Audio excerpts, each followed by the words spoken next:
Now I want you to ask yourself, what is your definition of a great country?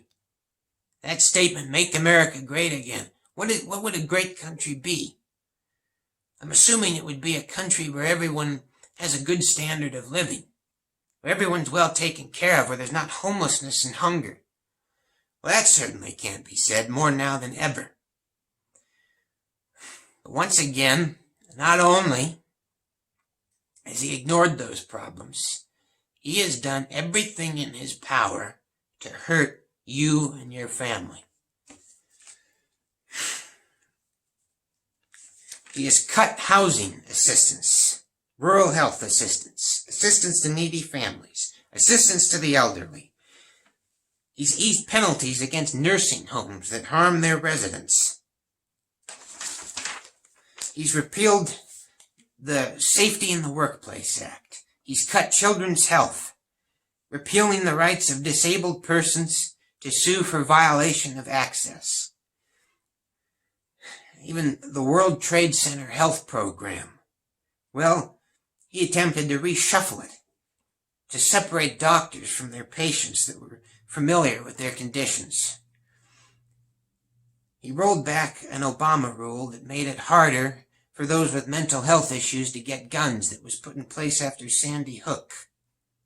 And then he cut the National Institute of Mental Health. In all these things, he's dangerously exacerbating problems that are already there in a horrific and ridiculous and inexcusable way. Now, he often tells you that he has done regulatory reform. He's cut a bunch of regulations. Well, what are the regulations, other than all those environmental ones I listed earlier? Does he ever get up and shout to you about these things that I'm about to say?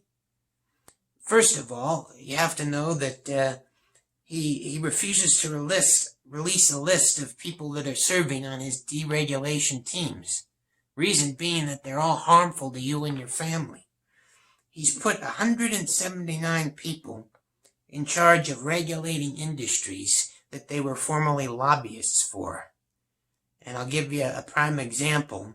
The Commissioner of Consumer Product Safety Commission. A very basic thing. The things that you get for you and your family will be safe. Well, he appointed someone named Dana Bianco, who in fact was a lawyer, who defended companies accused of selling unsafe products.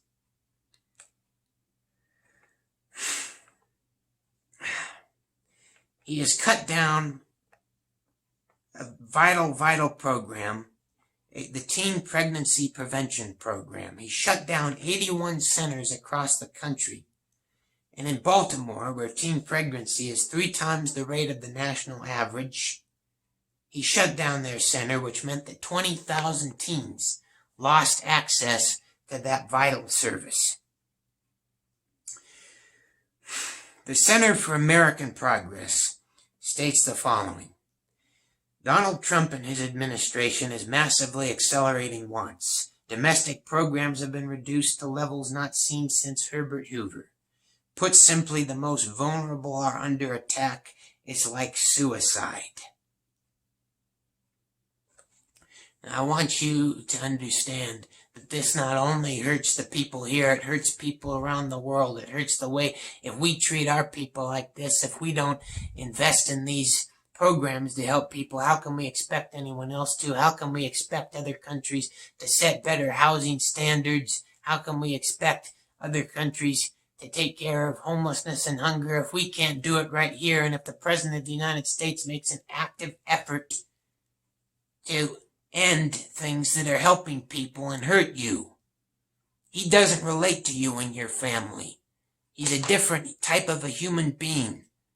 He wants you, and he's counting on the fact for you to be awed by the position of the presidency enough that you won't realize that he's a ridiculous excuse for a human being who seems to enjoy hurting people.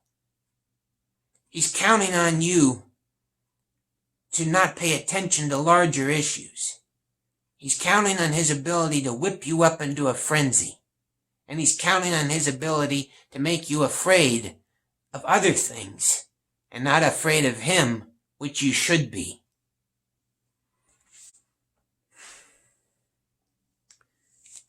It's a terrifying illustration of the power of one person to spread so much awfulness.